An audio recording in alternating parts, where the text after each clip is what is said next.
at the risk of seeming ridiculous, and I almost feel that I have an emanation of feeling ridiculous from my skeptical neighbor, Peter Bailey. But if you ask me, what does Malcolm X mean to me? And if you can suppress your titters, I can say this much. Everywhere you look in the world at the moment, whether it might be Bosnia, or Haiti, or the former Soviet Union, or West Germany, now unified Federal Republic of Germany, you can see there are always basically two kinds of people. There are those who think that the tribe into which they were born is the main thing about themselves, and nothing can change that. And if they could only like themselves more for it, congratulate themselves more about it, they would be only too happy.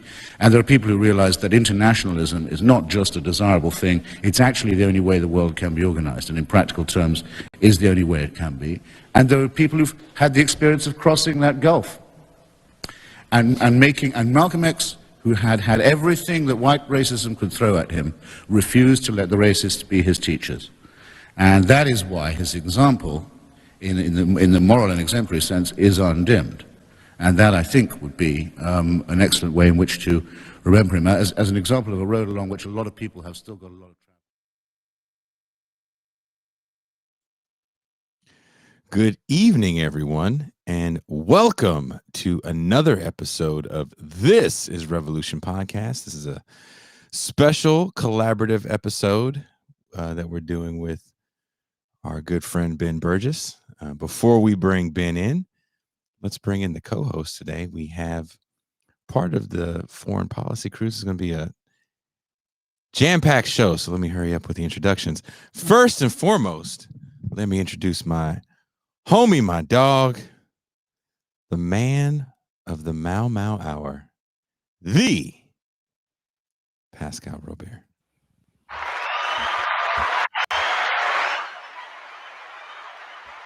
Peace and greetings to the chat. Peace and greetings to the audience. Peace and greetings, Jason Miles. Soul clap. What I forgot to say is the man most hated by black bourgeoisie organizations. Yes, one of which I'm a member. I meant to say that. I left that out. It's Thursday. I'll make sure to find a way to shoehorn that in. Also joining us today is a man who really needs no introduction. He's somewhere in the Pacific Northwest. We cannot say where exactly he is. Every time you talk to him on the phone, you get a strange echo. You may know him as the PMC of the Death Star. We know him affectionately as Deep State Cuba. Hello, everyone. I'm already on your phones.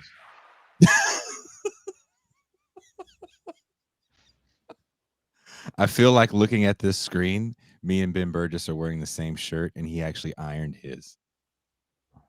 So now I'm even more mad that Ben Burgess one-upped me one more time with a goddamn iron shirt. Let's play the clip before we bring in our esteemed guest. Are you ready for today's show, Cuba? Were you a young Hitchens aficionado growing up? By the time I came to Hitchens, he had already done his heel turn on the Iraq War. Mm-hmm. So I had to sort of discover his back catalog, you know, the first album, right? Like the original series. And I kind of dug a lot of his work. And in fact, when I was in Vietnam, when I would introduce some cultural distinctions between Western and Asian culture, I'd assign a piece his obituary of Ronald Reagan, where he refers to the former president as a senile lizard. And it scandalized my students. It's like, you can't talk that way about like a former leader. That's disrespectful. And I'm like, that's freedom of speech. Also, it's pretty good writing. let me get this clip going, guys. I would, however, at the risk of seeming ridiculous, and I almost feel that I have an emanation. I lied. Pascal, can you entertain the people while I pull up the clip? Yes, Jason is going to pull up the clip, and I'm going to basically give my story as to how I got exposed to Christopher Hitchens, since I am, a bit older than everyone else on the show. I remember Christopher Hitchens because when I was a kid, particularly growing up in the 70s and the 80s, as you guys are probably not surprised, I was a fan of political affairs television. So I used to watch the McLaughlin Group, Firing Line, This Week with David Brinkley. And at a young age, I was very much taken by Christopher Hitchens. And I was aware of, I wasn't cognizant of the full extent of his politics. I noticed that he was kind of more to the left of the normal mainstream political cadre at the time, and he was a normal fixture on those kind of shows. Of those of you who were old enough to remember, the McLaughlin Group was one of those kind of shows where on PBS you could watch. I think it came up either on the weekend or Friday. You would see McLaughlin, Pat Buchanan, sometimes Chris Matthews, Eleanor Cliff, and then every now and then, they might have Hitchens on, or you would see Hitchens definitely on Firing Line. I'm definitely old enough to remember Firing Line with William F. Buckley. And Shirley's like, yeah, McLaughlin Group came out on Fridays. That's correct. And you would see Hitchens and the one thing I really gotta say, for those of you who are too young to remember that time, even though there was a limited amount of media differentiation, meaning you only had 3 major networks and maybe 1 or 2 local channels and PBS, the quality of the discourse, I gotta tell you, was so much better than anything we see on contemporary news media. I mean, these people had a level of intellectual acumen and serious conversation. Of course, it was definitely within the range of, American capitalist realism in the 50-year counter-revolution, but it was a much higher caliber than we see today. So on that note, I'm going to pass it off to Jason, who's got the clip geared up, and we will check it out. Nothing but Vietnam the last couple of weeks, and I have to tell you, it bothers me that there is this conventional wisdom that is in every article I hear, every article I read, every news report I hear about Vietnam was a wasted war. We should never have gone. I have said many times on the show, I thought it was a necessary war. We demonstrating to the bullies of the world that we would put ourselves on the line and spend lives. The Vietnam War didn't have to happen in Vietnam, but it had to happen somewhere. Well, I mean, the Russians... No, I don't think so. The Russians... By 1968, Robert McNamara and Lyndon Johnson and all the people running the war had all said to their friends at the Senate and to their friends at the CIA and the FBI, this war is over, it's lost, we should never have got into it. But we can't break that news to the American people yet. Right. Now, how is that going to sound to people whose sons were lost in Vietnam after the war had been given up on by the political class? Those are legitimate questions. They are very legitimate They questions. are, but Bill It's asked... nice of you to say so, but I haven't got my trousers off yet. Excuse me. Christopher Hitchens is to the Catholic Church and Mother Theresa what Michael Moore is to a ham sandwich. Relentless, unstoppable, and without fear. We love Hitchens. Christopher Hitchens was once the darling of the political left. After dalliances with Trotskyism at Oxford University, he emerged as a titan of left-wing journalism, both in Great Britain and, later, in the United States. During the 1980s, he deployed his acerbic wit to critique the American empire to great effect. He also played the role of iconoclast, writing exposés on public figures ranging from Henry Kissinger to Mother Theresa. However, in the final years of his life, his politics seem to have metamorphized as he emerged as a supporter of the war on terrorism and George W. Bush's imperial misadventure in Iraq. What shaped Christopher Hitchens' political journey? How and why did he end up on the side of the neoconservative project? And how might we understand his legacy? We'll ask these questions and more. This is Revolution. That a liberal, like a socialist like myself or any other kind of radical can look back and say it's a jolly good thing that Nixon and Agnew won that time. We, had McGovern won, would have been spared, as well as Mrs. Kirkpatrick of the United Nations and various other bizarre phenomena in the Democratic Party. We'd have been spared the appalling corruption amounting practically to a coup against the Constitution in Washington. I think we would have been spared the particularly abysmal way that the Vietnam and Cambodia wars ended, and we would have been spared the 1974 near war between Greece and Turkey and the destruction and dismemberment of Cyprus. I'm really mildly surprised that you think that Mr. Nixon's political appetite to control others ever reached the limits that L.B. Johnson, L.B. Days did. A position, by the way, which is reiterated by many friends of L.B. Days' political program. Mr. Buckley, if I was to say to you that the government of Poland is a grand tyranny against its people, and you were to say, yes, but so is Czechoslovakia and so is Hungary, what is the point you're making? Well, the point I'm making, you mentioned many enemies, you mentioned you, other enemies of mine in an attempt to deflect from what must be surely an obvious point, which is that the Nixon victory in 1972, the beginning of what we're asked to hail and be pleased about as a liberal crack-up, was a disaster for the United States, for its democracy and for its institutions. Thank you for watching. Please don't forget to hit like and subscribe. All right. Are we ready to bring in our guest? He is the host of Give Them an Argument, Logic for the Left. He's the author of now 3.5 books, because I know we co-authored a book, so that doesn't count as a whole authoring. He is the Ben Burgess.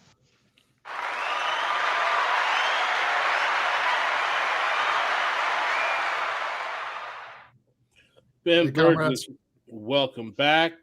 Welcome. Thank you for having. Is that true? There's 3-ish, 4.5, 3.5. Like call it 4 1/4. So I actually, so there are 2 books that are out. The Hitchens book is coming out, and I actually did write an academic book that like 10 nerds anywhere will read. But like we don't need to count that. We can call it 3 1/4. I wasn't aware of the academic book. This is a tenure committee, right? Yeah, like I said, I think I probably personally know like at least half of the people who will read that book. So that's Well, just because you said that on air, you're about to sell at least 4 more copies, unless it's one of those academic books that cost $200. We sold out. We need another print run of 3. That's right, exactly.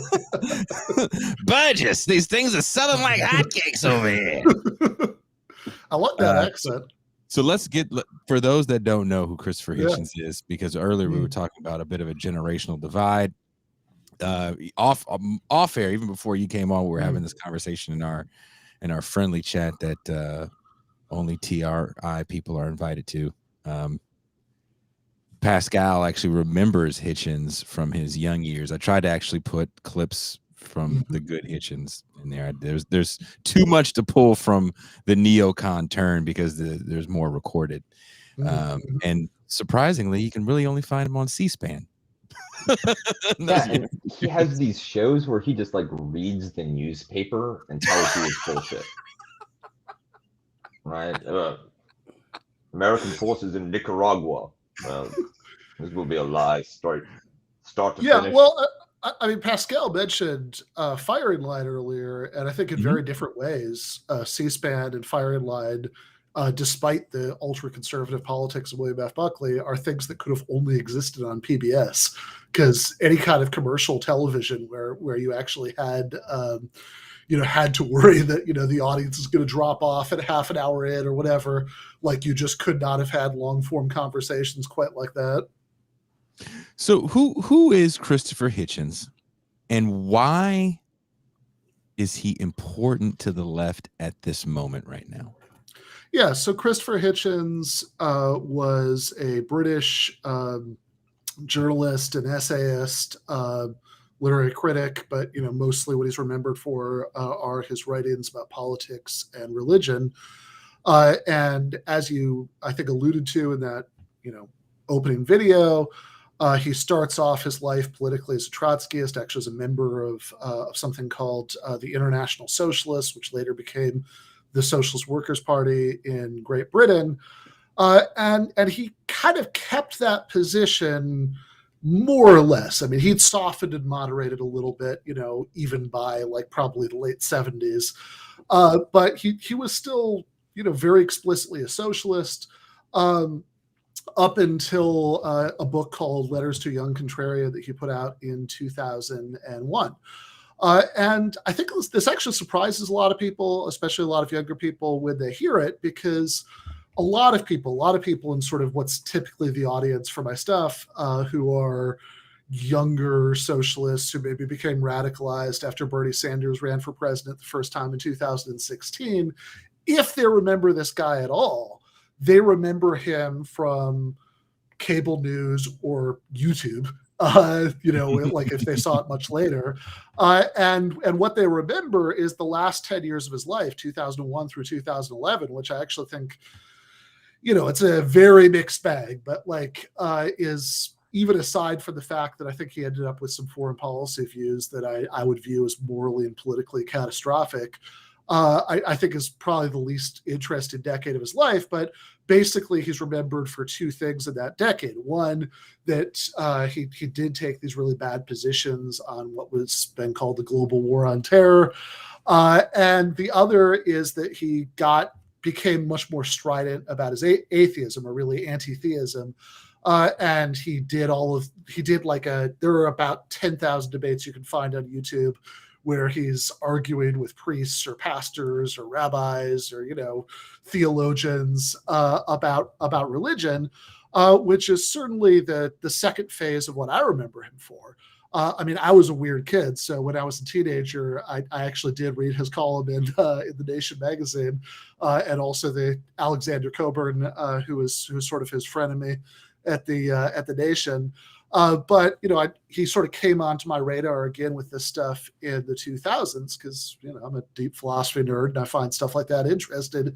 But I think that one of the goals that I had writing about him was to try to sort of bring to a new audience this body of work that he had for the first 30 years that he was writing. The first book that had Christopher Hitchens' name on the cover came out in 1971. It was actually a collection of essays by Karl Marx and Friedrich Engels about the Paris Commune, with an introduction written by Christopher Hitchens. And again, 2001 is where he sort of finally gives up on socialism. We can talk about why that might be. But in between, I think he put out this body of work that's actually still really good, right? So, I mean, this is one of, this is the one that I think leftists are most likely to remember fondly, the trial of Henry Kissinger, which is just a brutally rigorous kind of prosecution statement about the crimes of Henry Kissinger in Southeast Asia and Latin America and elsewhere. But also, I would point people to, and I actually quote it pretty extensively in the book, this one, which is my personal favorite Hitchens book. It's called No One Left to Lie To, The Triangulations of William Jefferson Clinton, which is an absolutely savage and really, really well-written book about the Clinton administration from the left that gets into the sort of Dickensian horror show of so-called welfare reform, that gets into the cruise missile attacks on the Sudan, when which many people, including Hitchens, thought were partially motivated by trying to distract attention from the Monica Lewinsky scandal. And one of the things I say in the book is that if Bernie Sanders had had more of a killer instinct, or maybe his campaign manager Jeff Weaver had, so they would have handed out copies of that book. Yeah, exactly. So that's one of the things I want to do in the book. The other thing I want to do in the book is try to explore the what went wrong question. Right? Just finish the trilogy of. Oh yeah. Sorry. Down. So the missionary position, which is definitely the Hitchens book with the best title. It's about Mother Teresa. Mother Teresa, which is.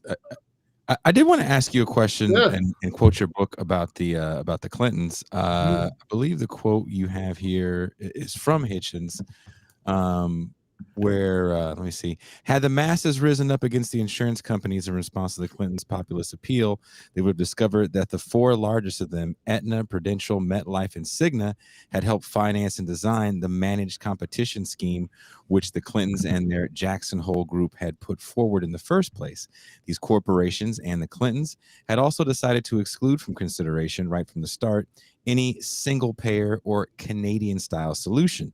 A group of doctors at the Harvard Medical School, better known as Physicians for a National Health Program, devised a version of single payer which combined comprehensive coverage to include 40 million uninsured Americans with free choice in the selection of physicians. The Congressional Budget Office certified this plan as the most cost-effective on offer. Dr. David Himmelstein, one of the leaders of the group, met Mrs. Clinton in 1993. It became clear in the course of the conversation that she wanted two things simultaneously: the insurance giants on board and the option of attacking said giants if things went wrong. Dr. Himmelstein laid out the advantages of this plan and pointed out that some 70% of the public had shown support for such a scheme. "David," said the First Lady before wearily dismissing him, "tell me something interesting." When Hitchens was critiquing the Clintons, Bill was still known as the first black president. Yes, and was kind of a favorite in the eye of media. What was the political climate like that for Hitchens during this critique? Yeah, I mean, I think this is something that I think this is a book, and not just the book, but I mean, I think his larger kind of war with the Clintons. That really alienated him from a lot of kind of liberal journalistic circles at the time. So I think it's almost hard to remember, looking back on it, just how bad the 90s were politically, like just how much worse in some ways they were politically than the era that we're in now. That somebody like Christopher Hitchens went on C-SPAN and said, "I'm a socialist," that was like, it was like a novelty act. Like, wait, what? Really? Right? You're a socialist? There are socialists still. And I think that even working for the nation, which is, I think has often occupied different eras of its history, kind of a gray zone between liberalism and leftism. But even there, I think a lot of people were very defensive about the Clintons, and he's really doing this in a very no quarter way. The stuff about the stuff about welfare reform is really bad in that book. I mean, what I like about that passage that Jason just read part of is that a little bit later after the part that he read, he talks about Hillary Care, this health insurance scheme that Hillary Clinton was pushing back then, and describes it as combining the worst of bureaucracy with the worst of the free market. And the way he's described it, it's like, man, that's just Obamacare, right? I mean, that was just the dry run. Yeah, Obamacare is like, I'll take that challenge. Yeah, no, exactly. Exactly. Well, I wanted to jump in here, because I remember I was a full adult in the 90s. Not to say that you guys were toddlers, but I actually remember, and it's really interesting that we're talking about this period, right? Because I was in law school in the 90s, and I never voted for Bill Clinton. And one of the proudest things that I can say politically is that I never voted for Bill Clinton. I instinctively did not like him or trust him off the bat. He is my least favorite president of the post-civil rights era, and I've often said that Bill Clinton has done more damage to black people in America than any president going back to Woodrow Wilson. I despise the Clintons and their whole enterprise. And we're going to talk a lot about Clinton, about Hitchens' transition, Mm-hmm. but one of the saving graces that Hitchens has with me, because I really began to have a lot of contempt for him after the War on Terror for reasons we'll talk about later on. And one of the reasons that I have some level of still respect for him was that he literally, and it's going to be hard for people to understand this guy, in terms of mainstream media journalists, not academics, because there were some academics like Adolph Reed who were ringing the alarm about the Clintons too, but in terms of mainstream media journalists, this guy was pretty much on his own by himself in challenging the orthodoxy of Clintonism and third way neoliberal Democratic Party politics. And it's going to be hard for people today, in the age of post-2008 crash, in the age of post-Occupy, in the age of post-Bernie Sanders, to even understand this, right? Because one thing that I am old enough to understand and see is the complete fall from grace of Clintonism in the American social consciousness. And it was completely hegemonic through the 90s. Yeah. It was farther than the 90s. Let me make this clear. When Facebook first began in 2007, this is in 2007, I used to get shouted down by people, particularly black folk, for saying Bill Clinton was a disaster as a president. I would get attacked, literally, by liberals, by black folk, all kinds of people. What are you talking about? Clinton was... It is hard for a lot of people to understand that there was an absolute consensus in the American body politic, really up until, I would say, Sanders and maybe Hillary's 2008 run, because she took a lot of the bloom off the rose as well. It is hard for people to understand that Bill Clinton was the embodiment of the American Democratic Party from the 90s. Yes, the big dog. Millennia. And the thing is that throughout that entire period, he pushed all of these neoliberal reforms.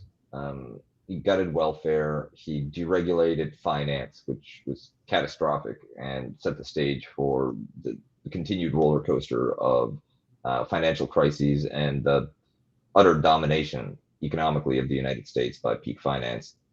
But because of rising house prices, because of this late wave of job creation, job growth from the early American lead in the commercial internet and network technology, the check for all the damage he did wasn't payable until he was safely after office. That's out correct. Of office. That's correct. And to the not to for us to digress too much, I've got to give ultimate respect on that front to Christopher Hitchens, because Christopher Hitchens, he hates despised the Clintons, viscerally hated them. And I remember, and I'm going to give Hitchens some props for this. Oh. And this, by the way, I'm not a fan of Hitchens overall, because I told you his trajectory post 2001, he was persona non grata to me. But I'm going to be fair. Bill Clinton was already in the White House. Christopher Hitchens was on C-SPAN, and it wasn't with Brian Lamb. It was one of their call-in shows, and he was asked, "What was the thing that really brought forth your contempt?" Because people thought he was nuts. People literally thought that he had like an obsessive compulsive, like OCD, like this crazed, ex-girlfriend fixation with the Clintons. And he was asked on C-SPAN, he was asked, "What is the thing that started this for you?" And when he said this story, I was like, wow, I gotta give this British white boy a little bit of respect. He said when he heard that Bill Clinton went to Arkansas while campaigning for president to sign off on the execution of Ricky Ray Rector, a black man who literally had the mental capacity of maybe a child or infant, purely in order to not be made to look soft on crime. He said, when I saw Bill Clinton do that, I realized this man was just the worst. When I saw Hitchens say that, I said, wow, Ricky Ray Rector is what it made you realize that this guy was the demon that he was. Mm-hmm. That's really when I said, you know what? Hitchens might not be all that bad. Up until 2001, he had a very good sense for lizard people. Not just the Clintons, but Mother Teresa. That's also, right, that was not a popular position to take. Which it was very much not. I mean, even today, Mother Teresa is remembered, by like 99% of people who know who she is. She's a metaphor for saintliness. Exactly. That like people will talk about people who are really self-sacrificed and noble, and they'll say, oh, she's, oh, you're not going to be like Mother Teresa, and the book, the Mother Teresa book actually starts out by talking to about Mother Teresa's connections to the Duvalier dictatorship and her general habit of sort of lending her aura of moral credibility to right-wing dictators, and it gets into some really gruesome stuff about the way that people would donate all this money to Sisters of Mercy because they thought that it was going to be spent on the care for the dying, and most of it was not. It was spent on missionary work. Because if anything, her view was that suffering like ennobles people, and so they really weren't using proper anesthetics. For example, in the House for the Dying in Calcutta, and it's actually kind of surprising in light of what Pascal's bringing up, his later trajectory, because the Mother Teresa book was written in the 90s, and given who Hitchens was in the 2000s, you would really expect that the sort of focus would be anti-religious. That's in fact the way, like that Penn and Teller clip that was part of what Jason played at the beginning. I mean, presumably that's how they were remembering it. They were kind of assimilating it to God is not great era Hitchens. But if you actually read the book, that's a surprisingly small element of it.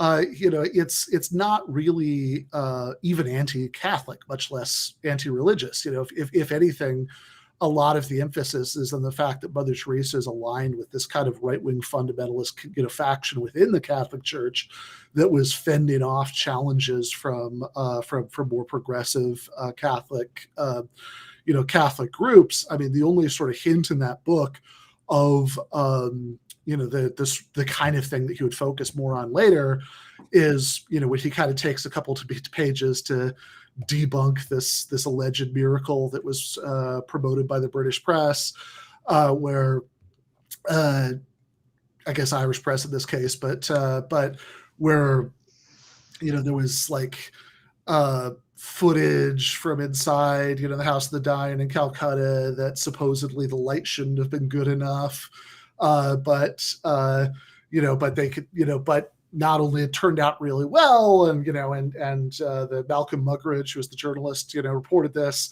said it looked like the scene was bathed in eerie divine light, and there's a kind of funny couple pages where he explains why that's not actually what happened. But other than that, that's not really the focus. He doesn't really care that much about Mother Teresa's metaphysical beliefs in that book. He really cares about the fact that she was allying herself with death squad dictators. Yeah, in fact, it's a much harder criticism to make. It's not, oh, she's a religious fanatic, because, it comes with the territory. But his accusation was that she's a fraud and a villain, and then he made it stick. His criticisms, generally speaking, were unanswerable, especially when he dedicated the whole book to it. After reading the trial, any one of that powerhouse trilogy, right?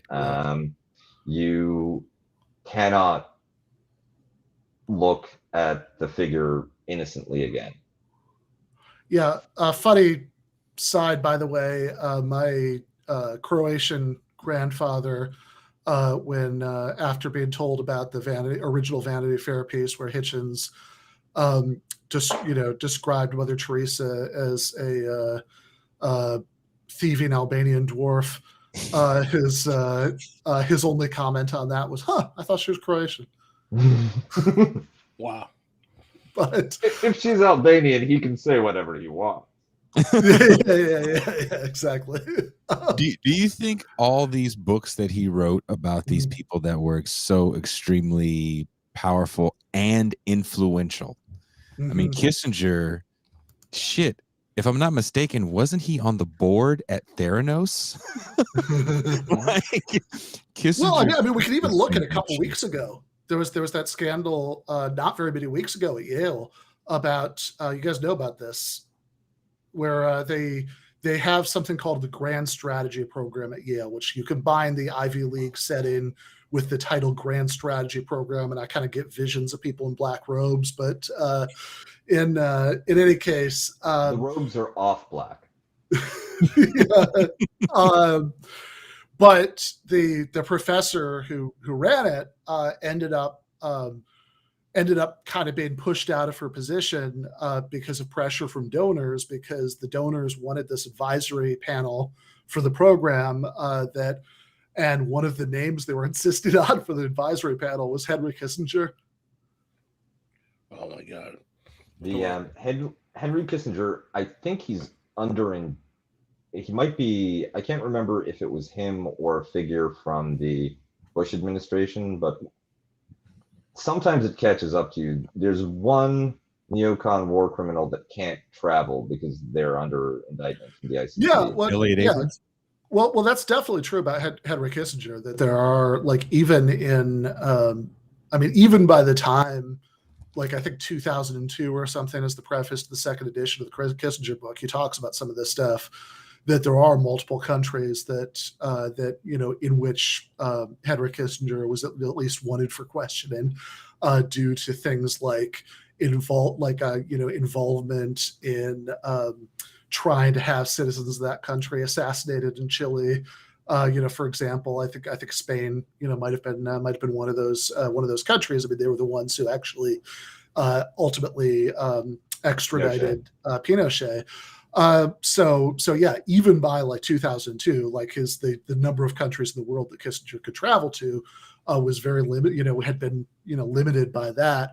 Although in America, you'd hardly notice the difference. He's still, like, after after American troops finally withdrew from Afghanistan this year, Henry Kissinger wrote an essay about it for I don't actually remember the journal, but it's like some fairly prestigious magazine.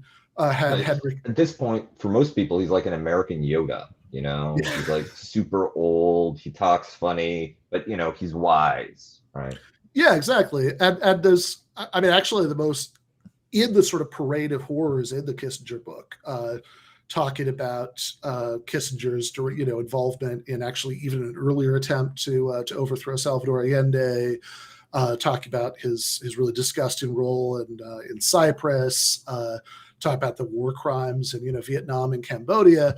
But one of the most striking passages in there is one where I think it's in the introduction. He just says, like, could this like sort of awkward little man at like the like Washington D.C. cocktail party, could he really be the one who was conspiring to assassinate left-wing presidents and kidnap journalists and et cetera, et cetera? Yeah, no, that's it. That's the same man. He's like the American Berea. Yeah, right. Yes, but the Kissinger takedown was definitely priceless as well. And it's amazing to me that we've gone so far into the program and we haven't really talked about, you know, What happened? what later. happened to him. And Right. I gotta tell you something. As I'm enjoying this conversation so much, I kind of don't even want to go there because Well, I kind of wanted to go back. I did have a follow-up question that originally I had wanted Yeah. to ask about, what is it about Hitchens that he can kind of see the demagoguery in these Democratic Party candidates or mainstays like the Clintons? What is it about him that can see that? And he's critiquing it at a time when you just don't critique it, because we have to keep this in the context of the moment. The 90s is a time period where the left is dead. Yeah, it's Yeah. completely dead, which actually I think is going to be very relevant to the question that we I haven't think I have really an addressed answer for yet that. about. Yeah, I think it was the fact that he was a Marxist. Because frankly, if you actually talk to Marxists or read the writings of Marxists from that period, they were very much like, no, this Clinton shit is like not, because this is the thing. Marxists or people or materialists on the left have the understanding that the liberals are betrayers, that the liberals can't be trusted. which is a very funny thing. A socialist because he doesn't want to be called a liberal. Yeah, Also- I mean, there is a really funny clip. I remember Michael Brooks played on TMBS where it's Hitchens on C-SPAN, and the caller is like denouncing him, for being a spineless liberal, and from a sort of Reaganite perspective, and it's like, Madame, you do not know how much you have insulted me, calling me a liberal, Liberal. yeah, and I think that because he did come from that other tradition, he wasn't bound up, he didn't emotionally live and die with the fate of the American Democratic Party because he was a transplanted British socialist. And even in the 90s, when I think that started to fray a little bit, because of what we've kind of alluded to a few times, which is just how dead the left was in the 90s, that the idea that there was really anything to the left of just regular Democratic Party liberalism was just off the map. I mean, that was in the, Here They Be Dragons, that like that's just not even part of the cartography. And even within, the Democratic Party, I mean, look, right now, we're all very pissed, very correctly, at the Democrats because they promised that they would do some moderately good things, and now they're screwing it up. They're not going to do it, right? That's we heard we were going to get free community college. There was talk of the PRO Act, and there's been this series of predictable disappointments. I will say, if you read my stuff in Jacobin from before Joe Biden took office, I did sort of say all this would happen because we've seen this movie before under Obama, but everybody's very pissed off because of these broken promises, as well they should be. But that's nothing compared to the stuff that was going on in the 90s that liberals were defensive of. That over the course of his 8 years in office, Bill Clinton signed NAFTA. Crime bill. GATT. Yeah, he had he actually campaigned in 1992, right? That same election where he's overseeing the execution of Billy Ray Rector. He campaigned on the promise to end welfare as we know it, and Super predators. He fulfilled it in a brutal way. He would fearmonger about about crime, super predators. He in general there was this huge like he was really aggressively sort of finishing that kind of counter revolution that really got going with Carter and Reagan. He was aggressively pushing that forward throughout the 90s, and things were so bad politically. There was so little opposition that nobody, like regular liberals, left liberals, people who are in that sort of that sort of indeterminate zone between leftism and liberalism, tended to, be very defensive of the Clinton administration because, what they saw, the sort of political reality they cared about was every day the Clinton administration was being attacked, from the right, by Newt Gingrich or whoever, Rush Limbaugh. And so they had this protective instinct because of that, but there was no, like, when welfare reform happened, which was really like gruesome in the way that was carried out. There were no, like, nobody was, there were no mass protests about that. Not really. No. There was very little, like, okay, maybe at a college campus, you'd say a Noam Chomsky lecture or something, he'd say something about it, but like, there was nothing like that. The idea, like what happened in 2016, that, Bernie Sanders is an imperfect figure and we can criticize his flaws, we should, but that Bernie Sanders could run for president and win 22 states calling himself a socialist.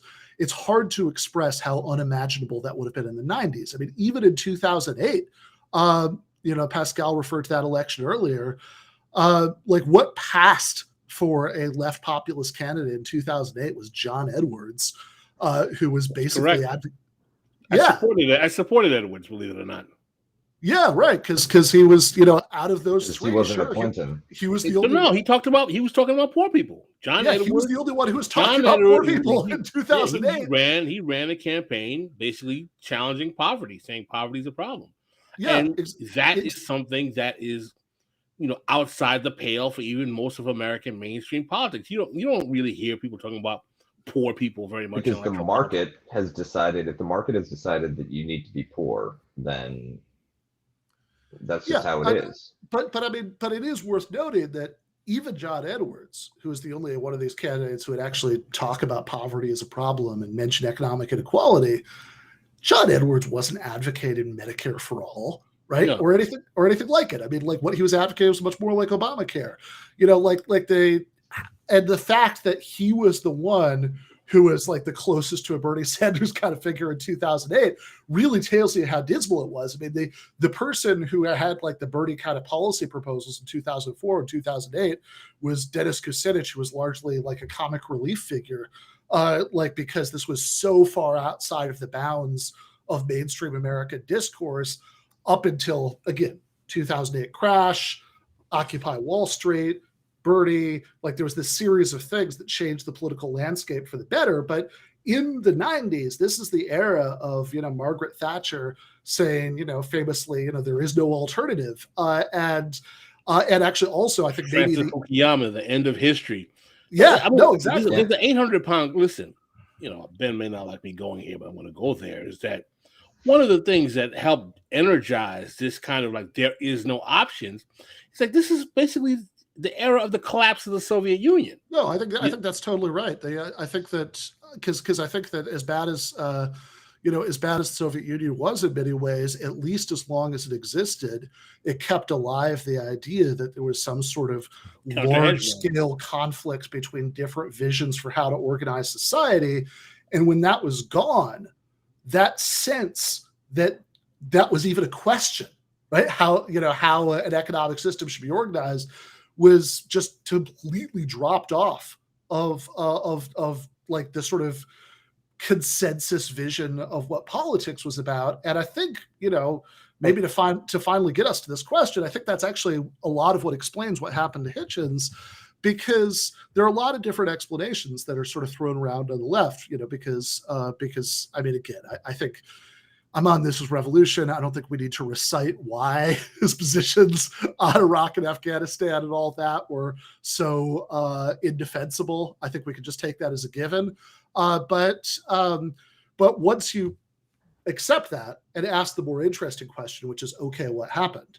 Then the explanations that are thrown around range from Islamophobia, which, I'm not going to deny could be an element, although I also think that it's more complicated than that, especially if you look at the fact that throughout this entire period, he was very involved with and sort of aligned with the Kurdish leadership in Iraq. He'd wear the flag pin of the flag of Kurdistan. And I think the connection between those two things is a little tricky anyway, because people will say, well, it's the anti-theism leading to Islamophobia leading to this, but then you say, okay, I can understand how anti-theism leading to Islamophobia could result in supporting the war in Afghanistan. It's a little harder to see how it ends up supporting the war in Iraq, considering that Saddam Hussein was a secular tyrant and who'd actually done a very good job of suppressing local Islamists. And in fact, many people who shared Christopher Hitchens' views on religion instinctively distrusted a war to destabilize the Middle East as part of a world remaking scheme by a president who wore his evangelical Christianity on his sleeve. So I don't think that's it. I think that there's another part of the 90s zeitgeist which we're missing. And with the end of the ideological polarization between the USSR and the US, and with the opening of this kind of narrative of the end of history, opportunity for everyone, the internet, Dow 36,000, there was no excuse not to succeed anymore. And there was a tremendous charisma around the millionaire, around the famous person, around the successful individual, which gave their analysis, their opinions, the ring of gospel. And if you disagreed with them, especially if you disagreed with them while identifying as a socialist, which, you know, like fewer of them than leprechauns, then it was. Are you talking about people like Thomas Friedman? He's, is he a leprechaun? No, Thomas Friedman. You're more absolutely trollish. Right. Exactly. He's but are you talking about, like, you know, these kind of famous people that are pundits? Yeah. So just to. I'm sorry. He's considered to be a great intellectual, Thomas Friedman, which is only possible. Which I was just going to say. And actually, I think the Thomas Friedman example is a really interesting one, because even when Hitchens had these really bad, really indefensible positions in Iraq and Afghanistan, he did maintain all these weird sort of remnants of his leftist worldview. Like he would even go to bat. You could find him on C-SPAN in like 2002 arguing with Andrew Sullivan about Palestine and taking good positions on Palestine, saying that you can't class, you know, Palestinian so-called terrorism together with Al Qaeda because these people have legitimate complaint, you know, that how much of this are they supposed to take, and so I don't really buy the anti-theism leading to Islamophobia explanation. Like some people will just sort of say, well, you know, it's just opportunism. I don't really buy that. You know, I mean, like, don't get me wrong, the man loved the camera, but I don't think that explains it, especially because he was very willing to take extremely unpopular positions. Some people say it's the drinking. I would say there have been a lot of robustly socialist drunks in history. I don't think that's it. I think that really what you have to look at to understand what happened here are two things. I'll just try to do this really quickly. One, that he did spend so much of his life as a sort of globetrotting journalist going to places like Iraq, where he would meet, you know, local dissidents. You know, he was concerned about the conditions people in these countries. You know, his friends in places like Iraqi Kurdistan, and presumably in the 70s and 80s and even into some of the 90s, he held out some faith that like a renewed wave of international socialism would be what would ultimately bring down these terrible regimes in these places. But I think over the course of the 90s, he gave up on that, because even though, you know, he was originally a Trotskyist back in, you know, the Vietnam era, and I know some people want to say, well, Trotskyism is like a gateway drug to, you know, to just sort of going back into neoconservatism.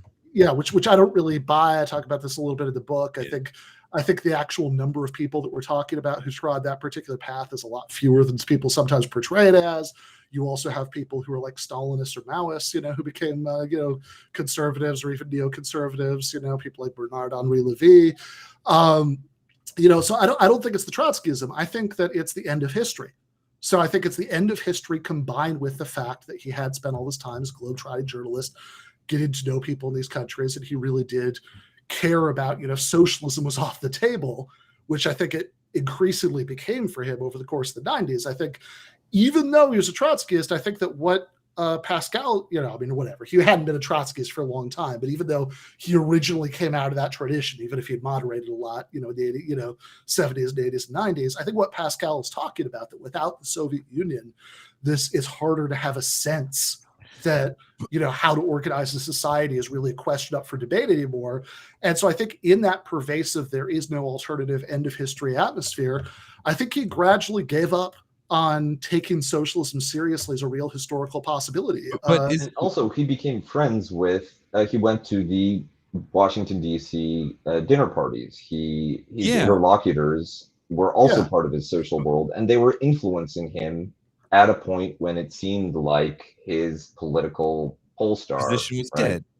Because why does Christopher Hitchens, who always had a bigger platform, and I think the accent had a lot to do with it, because he wasn't for sure the most educated out of all these people during this time frame, right? Let's just be honest. And he kind of finagled a character for himself, especially as he got older. I think the drinking did play into it a little bit. I in reading the book, I would push back against that and say he reminded me more of Bukowski as he gets older and he's drinking with the cigarette, like I'm hip Chomsky. I mean, for the left, Bukowski's a little bit more make of the same turn. Parenti is also pretty radical at the same time, never having the platform of Hitchens or Chomsky. Why don't the smaller guys in this scene, the Michael Alberts, the Parentis, the Chomskys, who else can we throw into this category of old school socialists in the 80s and 90s? Pascal, you got anybody you can name off the top of your head? I think Cornel West gets more radical as he gets older. Cornel West was actually making excuses for neoliberals in the 90s.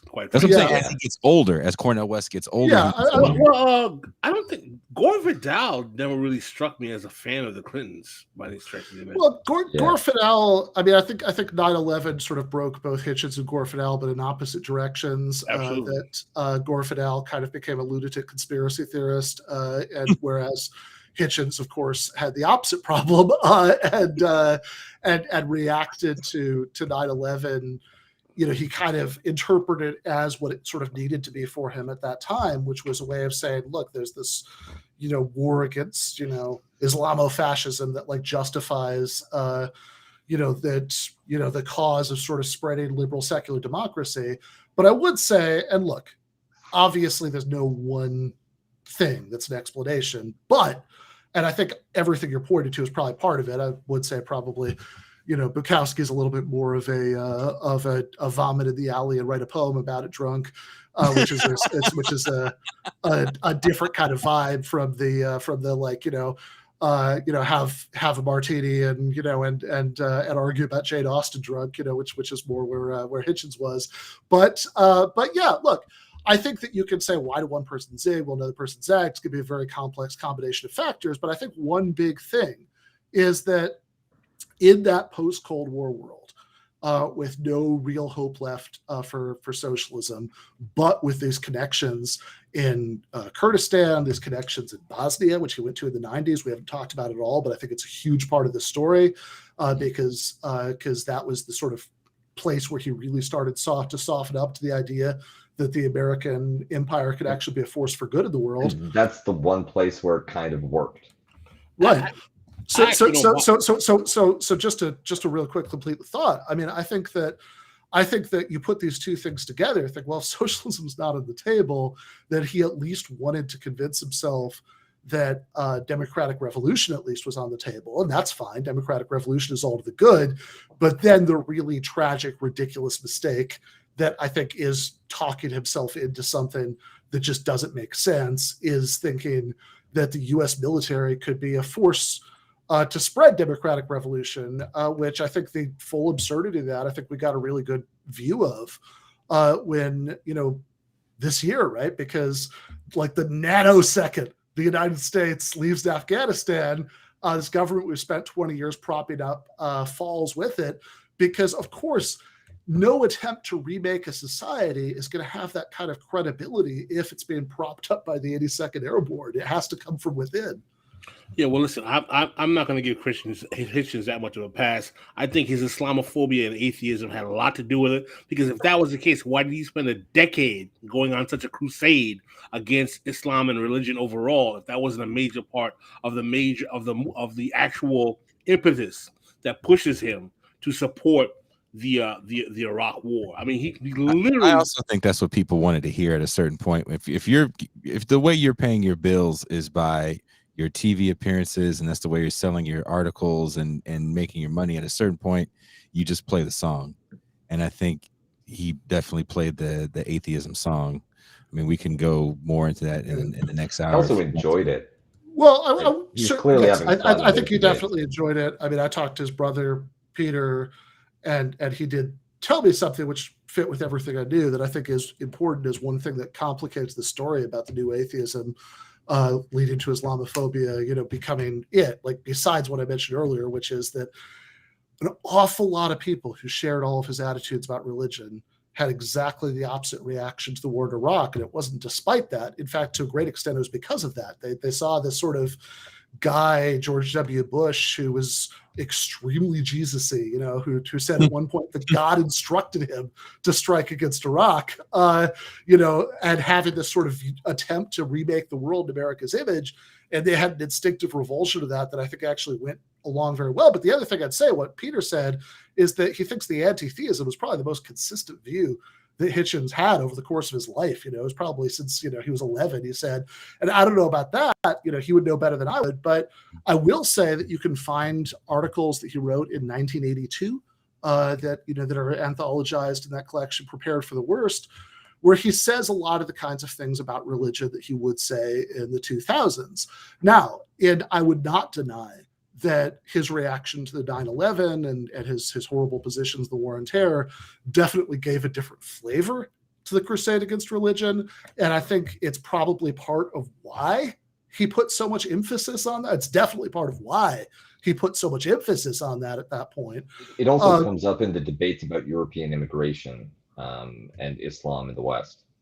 Yeah, but you can also watch, you know, like Hitchens, you know, 1986 debate with a couple of Ayn Randites, and in the course of there, you know, he's saying very militant atheist things. You know, that somebody in the audience asks him, you know, basically if, you know, Jesus was a socialist, and he's like, don't pin that Jesus stuff on us, right? We don't want it. So I don't disagree that these things were all sort of connected in his worldview after 2001. I'm skeptical about how much it can explain about the change. Well, on that note, we are over an hour. I thought we were going to cut it right at an hour, but there's just too many people with too much to say on the screen right now. I did talk to phone operator Mean Jean Bajlan.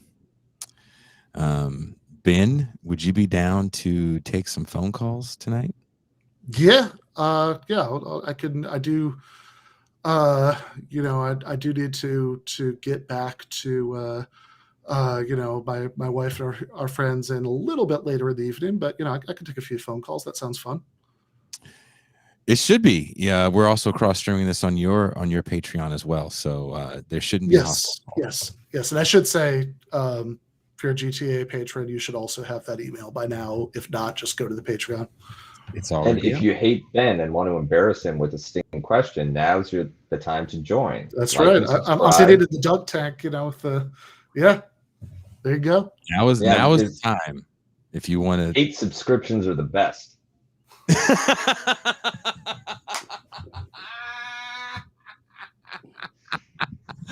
Pascal, are you ready for phone calls? Sure, man. Pascal doesn't like phone calls. Hey, anybody got any vibes on the Virginia race? No, but Eric Adams won as mayor. That doesn't surprise me. Well, sure. He's the second black mayor in New York. I remember the first one. Meh. According to the rule book, I think me and Pascal are supposed to be excited about this. Former cop backed by the real estate lobby. What's not to love? I mean, it's black power in action. And on that note, we will see you guys in the after hours.